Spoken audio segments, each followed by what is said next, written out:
80년대 탱크주의로 대변되던 대우그룹은 한국 경제의 고속 성장에 초석을 놓았습니다. 한때 삼성을 제치고 재계 2위까지 올라가기도 했던 원동력에는 대우의 총수인 김우중 씨가 있었습니다. 세상은 넓고 할 일은 많다.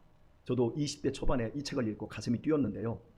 대한민국이 세계 경영을 꿈꾸게 해주었던 김우중 씨는 대우그룹의 모든 것이었습니다. 그러나 97년 말 IMF 사태 때 그룹이 부도가 나고 김 회장은 분식회계와 외화 은닉 혐의로 해외로 도주하고 말았습니다. 그리고 5년 8개월 동안의 도피 생활을 청산하고 귀국하는 비행기 안에서 동승한 기자들에게 이런 말을 남겼습니다. 그때 그 고비만 잘 넘겼더라면. 아쉬움이 굉장히 짙은 말이었습니다. 그때 그 고비만 잘 넘겼더라면. 구체적으로 그때가 언제인지 또 그 고비가 무엇인지는 알 수 없습니다. 여하튼 그는 맨손으로 출발하여 30년 만에 대우 신화를 이룬 탱크주의자였지만 결국은 범죄자가 되어 무너지고 말았습니다. 이후에 재개하지 못하고 83세의 나이로 자신이 세운 아주대학교 병원에서 조용히 숨을 거두었습니다. 같은 시대를 풍미하던 모 그룹의 L 회장도 김우중 씨와 비슷한 죄목으로 검찰에 적발되었습니다. 그러나 그는 구속을 면하였고 이후에도 그와 그의 그룹은 승승장구했습니다. 그는 김우중 씨와는 달리 그때 그 고비를 잘 넘기는 매우 운 좋은 사람이었습니다. 하지만 L 회장에게도 끝내 피해갈 수 없는 그때 그 고비가 찾아오고 말았습니다. 호흡곤란으로 쓰러져 자신이 세운 삼성병원에서 의식 없이 6년 5개월간의 투병 끝에 79세로 세상을 뜨고 말았습니다. 사회적, 경제적인 고비와 상관없이 두 사람에게는 죽음이라는 결코 넘을 수 없는 고비가 있었습니다. 어디 이 두 사람뿐이겠습니까? 이 세상에 태어난 모든 인생은 죽음의 고비는 결코 비껴갈 수가 없습니다. 언제든지 찾아옵니다. 영원한 건강, 영원한 안전은 이 세상에 없습니다. 반드시 죽습니다. 그러므로 인생은 겸손해야 합니다. 내가 오늘 젊든지 내가 오늘 아무리 건강하다 할지라도 사람은 자기의 인생을 장담할 수가 없습니다. 절대 넘을 수 없는 고비를 생각하며 하나님의 말씀을 따라 믿음으로 진중하게 사는 것이야말로 지혜입니다. 그래서 잠언 기자는 여호와를 경외하는 것이 지식의 근본이라며 우리를 일깨우고 있습니다. 경제발전을 거듭해온 한국 현대사 속의 기업인들에게 적용되었던 법의 잣대는 공명정대하지 않았습니다. 같은 죄에도 누구에게는 철퇴가 되기도 했고 어떤 이에게는 솜방망이로 끝나기도 했습니다. 대한민국을 들었다 놨다 할 만큼 비중 있는 사건들의 판결은 거의 다 정치적이었습니다.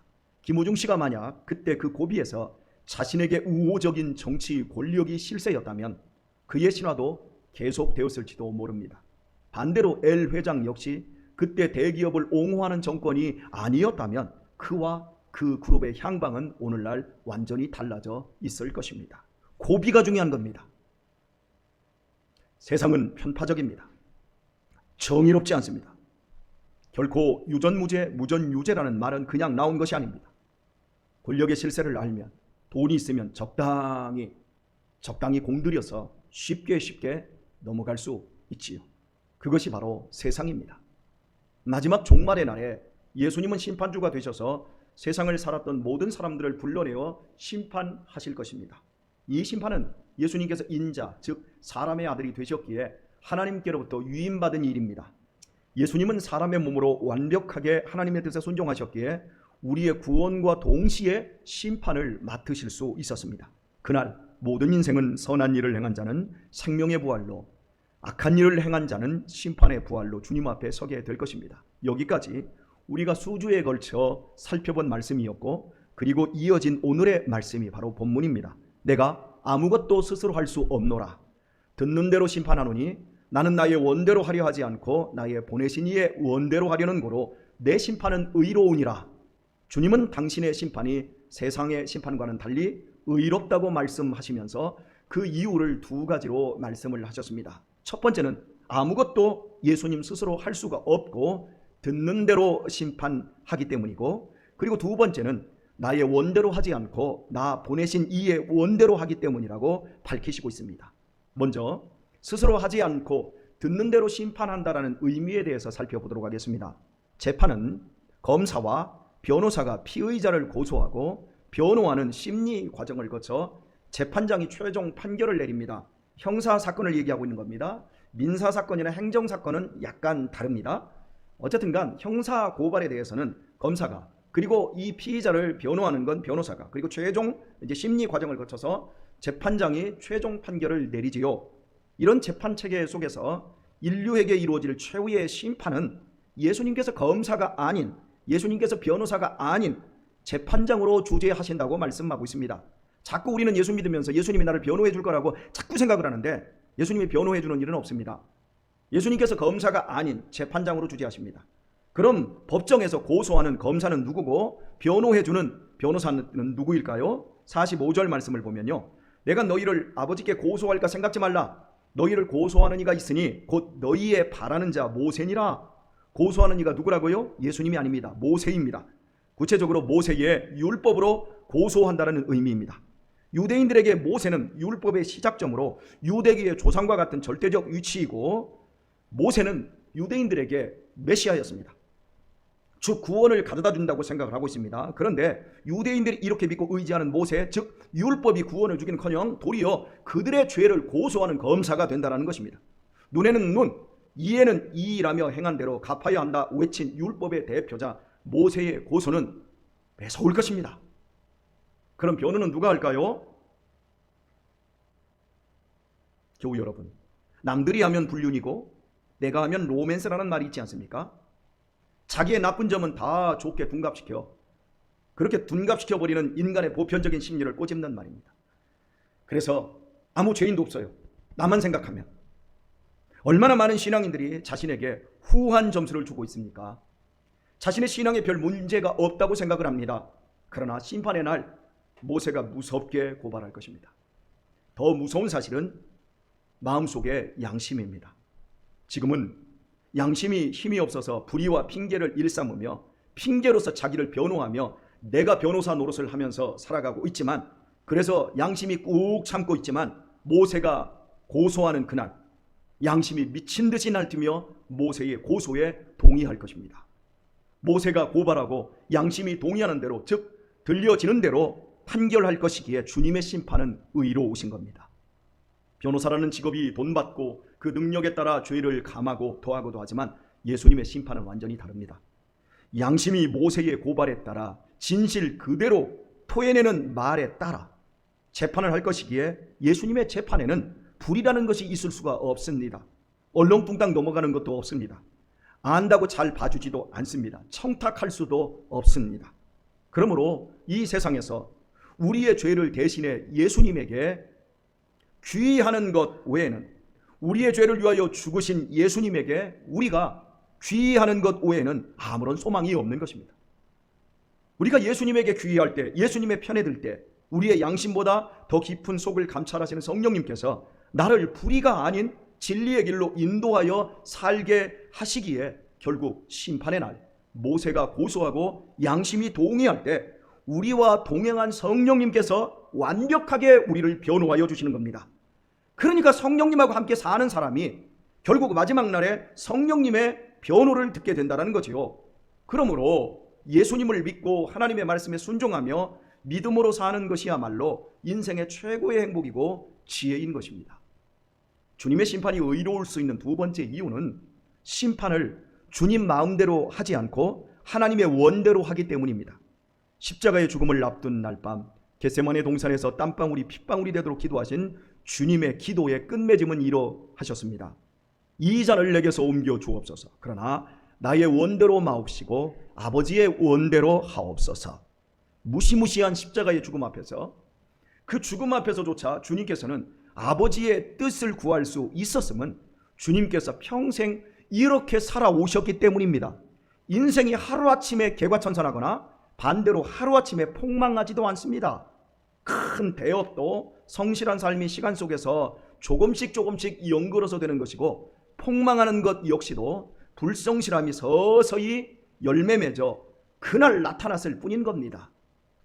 예수님은 한순간도 자기의 원대로 살지 않으시고 오직 아버지의 원대로만 사셨기에 죽음 앞에서도 하나님의 구원을 구할 수 있었던 것입니다. 주님께서 다 이루었다라는 말씀을 끝으로 십자가에 위에서 운명하심도 자신의 원함이 아닌 아버지의 원함을 이루었다라는 뜻입니다. 요한복음 6장 40절에서 주님은 하나님 아버지의 뜻, 즉 하나님 아버지의 원을 이렇게 밝히셨습니다. 내 아버지의 뜻은 아들을 보고 믿는 자마다 영생을 얻는 이것이니라. 사람들을 죄와 사망에서 구원하여 당신의 자녀된 신분으로 영원한 생명과 나라를 받도록 하는 것이 하나님의 뜻입니다. 바로 하나님의 이 원을 이루어 드리고자 주님은 사셨고 이를 위해 십자가에서 주저없이 죽으실 수 있었던 것입니다. 그리했기에 아들을 보고 믿는 자는 구원을 얻고 아들을 거부하는 자가 심판을 받는 것은 공명정대하고 의로운 일이 되는 것입니다.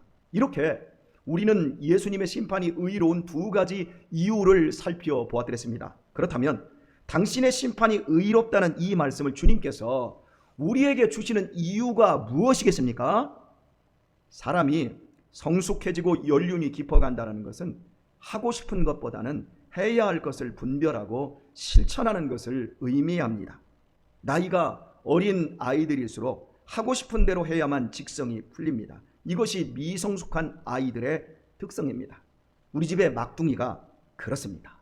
생각나면 하고 싶으면 그것이 도덕과 윤리를 넘고 상대방에게 해가 되고 아버지에게 치명상을 준다라는 걸 느끼지를 못하고 이해하지 못하고 자기 하고 싶은 대로 해버립니다. 그래서 차 위에다가 불도 질러놓고 뭡니까? 아파트에 있는 지하주차장에 있는 모든 소화기를 다 내려다가 그것도 다 터뜨려보고 자기 하고 싶은 대로 다 하는 겁니다. 그러니까 아버지는 그걸 뒷수습하느라고 굉장히 힘이 들지요. 자기가 하고 싶은 대로, 아들아 생각나는 대로 하고 싶은 대로만 안 돼. 그런데요, 희한한 건 안 하고 싶은 건 절대 안 해. 야, 풀 좀 뽑자. 나는 풀 싫어. 그럼 네 뭐 좋니? 나는 먹고 노는 게 좋아. 자기가 하기 싫은 건 죽어도 안 하려고 하죠. 이게 여러분 미성숙한 거예요. 그래서 성숙하기까지 기다려주고 참아주고 좋은 교육을 해야 되기 때문에 부모가 속이 뒤집어지죠. 여러분, 만약에 나이가 들어서도 해야 할 일은 마다하고 단지 하고 싶은 일에만 골몰하는 사람은 철부지일 수밖에 없습니다. 그가 나이가 60이 되었고 70이 되었어도 자기 하고 싶은 것만 한다? 그건 어린아이. 참된 크리스찬이란 하고 싶은 일을 스스로 포기하고 주님 안에서 언제나 행하여야 할 바를 스스로 행하는 사람입니다. 아직 구원받지 못한 사람에게 하나님의 뜻은 아들을 보고 영생을 얻는 것입니다. 이것이 하나님의 원이십니다.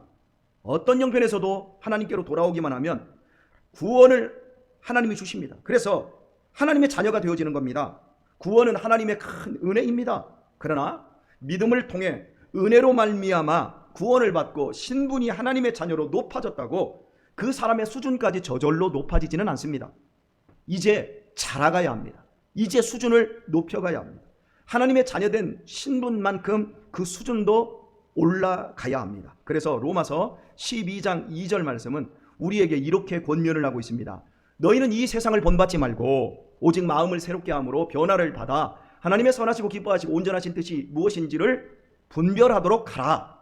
이 세상을 본받지 말래요. 오직 마음을 새롭게 하래요. 그래서 변화를 받아 하나님의 선하시고 기뻐하시고 온전하신 뜻이 무엇인지 분별하도록 하라. 하나님의 뜻은 단지 우리들이 영생을 얻은 것에 만족하고 기뻐하는 것으로 국한되지 않습니다. 영원한 생명을 얻어 한평생 이 세상에서 잘 먹고 잘 놀고 잘 누리다가 죽는 것을 하나님께서 원함으로 가지지 않으셨습니다. 하나님의 자녀로서의 원하는 수준의 삶, 그래서 하나님의 선하시고 기뻐하시고 온전하신 뜻이 무엇인지 분별하도록 하라. 믿음의 사람들에게 말씀하고 있습니다. 주님께서는 이와 같은 하나님의 원함을 이루는 길과 방법에 대해서 마태복음 6장 33절에서 직접 말씀해 주셨습니다. 너희는 먼저 그의 나라와 그의 의를 구하라. 생명의 유한성과 절대적인 인간의 부패성 앞에서 주님을 구주로 믿는 참된 성도는 자신을 인정하는 것이 아니라 자신을 부인할 수밖에 없습니다. 그리할 때, 자신을 부인할 때 세상에 대하여는 자기를 장사 지낼 수 있고 하나님께 붙여짐으로 주님의 생명이 흘러들어올 수 있기 때문입니다. 그때부터 하나님의 자녀는 하나님의 자녀된 그 고귀한 신분만큼이나 그 수준도 조금씩 올라가게 됩니다. 이렇게 하기 위해서 성도는 적극적으로 하나님의 원하시는 일에 동참해야만 합니다. 그래서 그의 나라와 의를 구하라. 그의 의를 구하라는 것은 머리로 생각하라는 게 아니라 그 의를 손으로 찾고 몸으로 행해서 자기에게 있는 것으로 받아들일 수, 가질 수 있으라고 말하고 있는 겁니다. 하나님의 일이란 두말할 것 없이 예수 그리스도를 주변의 사람들에게 믿게 함으로 사람의 영혼을 살려내는 것입니다. 죄와 어둠과 무지 속에 붙들려 있는 사람에게 그리스도의 생명을, 그리스도의 빛을 나타내주는 것입니다. 그러므로 자기 인생을 사람을 살리는 도구로 삼은 자, 그가 정령 하나님의 나라와 의를 구하는 자입니다. 이런 삶이 하나님께서 원하시는 삶인 동시에 하나님의 기뻐하시는 뜻을 이루어드리는 삶인 것입니다. 우리 모두는 행복한 사람들입니다. 인생 최대의 고비인 죽음을 그리스도를 믿음으로 말미암아 이미 넘어섰기 때문입니다. 그 증표로 우리는 하나님께 예배하는 이 복된 자리에 나와 있습니다. 많은 사람들이 교회의 문턱을 못 넘습니다. 여러분, 믿는 게 쉬워요? 믿는 게 어려워요? 여러분은 믿었으니까 쉽게 생각되지요? 근데 여러분이 전도를 한번 해보세요. 사람들이 믿나? 믿음은 불가능한 거예요, 인간에게. 여러분의 설득의 논리와 여러분이 어떤 노력을 통해서 되어지는 게 아니에요. 그래서 많은 사람들이 믿을 수 있는 기회가 그리도 많은데 끝내 교회의 문턱을 넘지 못한 채 불교의 객이 되는 사람들이 얼마나 많습니까? 우리가 지금 이 자리에 있는 것, 그것은 하나님께서 우리에게 은혜를 입혀주셔서 우리를 이 자리에 불러주신 거예요. 죽음을 넘어선 거예요. 사망을 넘어선 거예요. 멸망을 이미 넘어선 거예요. 우리는 이런 은혜를 입은 겁니다. 그러나 저와 여러분은 아들의 이름, 즉 예수 이름을 믿음으로 하나님의 뜻인 구원의 은혜를 입었어요. 얼마나 다양한 일이며 얼마나 잘한 일입니까? 평생 감사하며 살아도 모자랄 은혜입니다. 복음 전도자로서 저는 여러분과 제가 구원을 받았고 말씀을 듣고 있다는 것이 얼마나 감사한지 모르겠습니다. 하지만 영생을 얻은 우리들이 이 세상을 본받지 않고 생각을 새롭게 함으로 변화받아 하나님의 선하시고 기뻐하시고 온전하신 뜻을 구별하며 사는 이 두 번째 고비를 넘었는지에 대해서는 각자 생각해 볼 일입니다. 주님의 심판 자리에서 모세가 우리를 고소할 때 우리 양심이 미쳐 발광하며 죄를 토해낼지 아니면 모세의 고소에 대해 우리 양심이 담대히 변호하며 성령님이 나를 변호해 주는, 그래서 나의 신앙과 삶을 지지해 줄지 우리는 생각해 보아야 합니다. 첫 번 고비를 넘어놓고는 이 두 번째 고비에서 영원하신 하나님을 자기 삶의 관역으로 삼지 않아 시간이 갈수록 하나님의 원함과 뜻에서 더욱 빗나가 버리는 성도들을 볼 때 무척이나 괴롭습니다. 심판의 날 모세의 고소 앞에서 우리 성도님 중에 벌벌 떨 성도들이 있다고 생각하면 저는 두려움과 슬픔으로 가슴이 먹먹해질 때가 한두 번이 아닙니다. 하나님을 진리의 관역으로 삼고 평생을 하나님의 원대로 살았던 바울은 죽음에 즈음하여 이렇게 고백을 했습니다. 나의 달려갈 길과 주 예수께 받은 사명, 곧 하나님의 은혜의 복음 증거하는 일을 마치려 하면은 나의 생명을 조금도 귀한 것으로 여기지 아니하노라. 바울이 의로운 심판의 자리에서 얼마나 멋지게 설 것 같습니까? 살아생전에 하나님을 관역으로 삼은 인생만 죽음과 심판의 최대 고비 앞에서도 당당히 서게 될 것입니다. 진리이신 예수 그리스도를 위한 삶, 영원한 생명을 누리는 삶, 어떤 상황에서도 그리스도로 말미암아 승리하는 삶, 이것이 곧 하나님께서 원하시는 삶이요, 하나님의 나라와 그의 의를 먼저 구하는 하나님과 바른 관계를 추구하는 삶입니다. 여러분은 살아오시면서 인생의 고비마다 무엇을 잃었고 무엇을 얻었습니까? 여러분이 인생의 고비에서 잃은 것이 재물입니까? 우리는 빈손으로 왔고 빈손으로 갑니다. 눈, 코, 귀, 입, 팔, 다리는 발이나 모기도, 돼지도, 개도, 소도, 짐승도 다 가지고 있는 겁니다. 그리고 그러한 지체는 결국 썩어 없어질 것입니다. 그 썩어 없어질 지체를 가지고 얻었다고 해봐야 허무하게 될 것뿐입니다. 죽음 앞에서 모두 쓸데없는 것들입니다. 우리의 몸의 지체를 가지고 얻은 것 중에 얻은 가장 귀한 것이 여러분 무엇이라고 생각합니까? 영적 세계를 받아들일 수 있게 된 것입니다. 돼지는, 소는, 개는, 원숭이는 아무리 똑똑해도 영적 세계를 보지 못합니다. 우리와 똑같이 눈, 발, 코, 귀 다 가지고 있어도 그걸 못 봅니다. 여러분, 육신적인 건 못 가졌다고 안타까워 마시고 억울하게 생각하지도 마십시오. 여러분은 예수님을 구주로 얻으셨습니다. 모든 사람에게 귀가 있고 눈이 있다고 다 같은 기능을 하는 것이 아닙니다. 우리만이 영적 세계를 보고 있기에 지금 이 자리에 앉아 있습니다. 우리가 얻은 최고의 보물은 예수님을 구주로 믿고 하나님을 아버지라 부르는 믿음입니다. 믿음이 가장 귀한 겁니다. 마지막 세상 떠나는 사람들에게 믿음이 가장 귀한 겁니다. 돈이 귀한 게 아니에요. 믿음이 귀한 거예요. 사람들은 뛰어난 뇌를 가지고 유한한 지식과 정보만을 받아들이지만 우리는 영적 세계와 영적 축복을 받아들이고 있습니다. 우리가 인생의 고비에서 무엇을 잃었든지 간에 우리는 이미 가장 귀하고 가장 좋은 영생 구원을 얻은 사람들입니다. 마지막 죽음의 끝에서도 당당하게 웃을 수 있는 사람인 것입니다. 그리고 주님 앞에 그 무서운 그 심판대 앞에 섰을 때에도 우리가 믿음 안에서 두 번째 고비만 제대로 넘기기만 한다면 담대하게 주님 앞에 설 수 있는 축복을 얻은 사람들입니다. 인정하시면 아멘. 진심이십니까? 여러분이 인생에서 가장 귀한 것을 받았다는 것을 여러분이 억울해할 필요 없이 정말 인정되는 것이 진심이십니까? 그렇다면 이제 인생의 남은 고비에서 여러분은 무엇을 더 얻고 무엇을 지키기를 원하십니까? 권면드립니다. 더욱 풍성한 믿음을 얻으시기를 축복합니다. 지킬 만한 것보다 더욱 믿음의 마음을 지키시길 바랍니다. 건강 아무리 지키려고 해도 지켜지지 않습니다. 젊음 아무리 지키려고 해도 지켜지지 않습니다. 생명 아무리 지키려고 해도 지켜지지 않습니다. 내 가족 아무리 지키려고 해도 지켜지지 않습니다. 다 해체됩니다. 다 없어집니다. 100년만 돼도 이 세상에 아무도 남아있지 않습니다. 여러분이 지키려고 하는 것, 여러분이 가지려고 하는 것 중에 최고는 믿음이어야 합니다. 하나님의 원대로 사는 자만 인생의 고비마다 오히려 더 풍요로워질 수 있고 더욱 해맑아질 수 있습니다. 오늘의 말씀을 맺겠습니다. 계시록 7장에서 최후 승리를 얻은 14만 4천 명이 주님의 보좌, 즉 심판대 앞에 서는 장면이 나옵니다. 그들을 향해 주님께서 이렇게 말씀합니다. 큰 환난에서 나오는 자들이라고 말입니다. 왜 14만 4천 명 구원받은 사람들의 모습을 큰 환난에서 나오는 사람들이라고 말하고 있을까요? 외부에 있는 어떤 것도 그리스도의 사랑에서 우리를 끊어낼 것이 없습니다. 외부에는 우리를 하나님의 사랑과 구원에서 끊어낼 어떤 것도 없습니다. 오직 구원받은 성도의 환난은 우리의 내면에 위치합니다. 진짜 큰 환난은 우리의 마음에서 시작됩니다. 우리 마음속에는 죽을 때까지 나를 위해 살려고 하는 정욕과 쾌락이 들어있습니다. 우리 교회 성도님들, 제가 여러분한테 얼마나 권면합니까? 특별히 담배 피는 성도들, 제가 그분들에게 끊어야 됩니다. 끊으세요. 끊지 않으면 큰일 납니다. 그런데 그 정욕을 못 끊어요. 제가 술도 그렇습니다.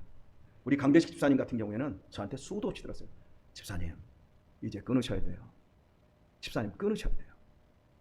내가 못 끊으니까 결국 어떻게 되지요? 끊을 수밖에 없도록 하나님께서 해주십니다. 나를 위해 살려고 하는 이 정욕과 쾌락이 환난을 만듭니다. 하나님의 뜻을 구하지 않고 계속해서 내 자신의 욕망과 편리를 구하려 하는 유혹이 우리 안에 있습니다. 그래서 환난이 주어집니다. 고비마다 엄청난 고통과 시련이 있습니다. 그래야만 우리가 주님을 제대로 따르기 때문입니다. 조그마한 여유가 있어도 우리는 딴짓을 하고 자신을 변명합니다. 자신을 합리화시키며 죽을 짓, 망할 짓을 계속합니다. 하나님이 기뻐하시고 선하신 온전하신 뜻보다는 나의 기뻐하고 내가 생각하는 선이라고 생각하는 그것을 계속 고집합니다.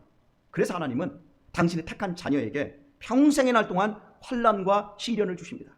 그래야 우리가 주님을 붙잡을 수 있기 때문입니다. 여러분이 생각해 보세요. 언제 믿음이 좋아졌나?